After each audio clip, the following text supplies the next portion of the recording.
For the author. Although the Gospel of Mark does not name its author, it is unanimous testimony of early church fathers that Mark was the author. He was the associate of the Apostle Peter, and evidently his spiritual son, 1 Peter chapter 5, verse 13. From Peter, he received first-hand information of the events and teachings of the Lord and preserved the information in written form. It is generally agreed that Mark is the John Mark of the New Testament, Acts chapter 12, verse 12. His mother was a wealthy and prominent Christian in the Jerusalem church, and probably the church met in her home.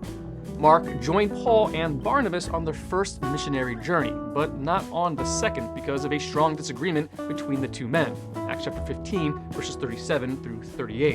However, near the end of Paul's life, he called for Mark to be with him, 2 Timothy chapter 4, verse 11. As for the date of writing, the Gospel of Mark was likely one of the first books written in the New Testament, probably in AD 55 through 59. Now, for the purpose of writing. Whereas Matthew is written primarily to his fellow Jews, Mark's Gospel appears to be targeted to the Roman believers, particularly Gentiles. Mark wrote as a pastor to Christians who previously had heard and believed the Gospel, Romans chapter 1, verse 8.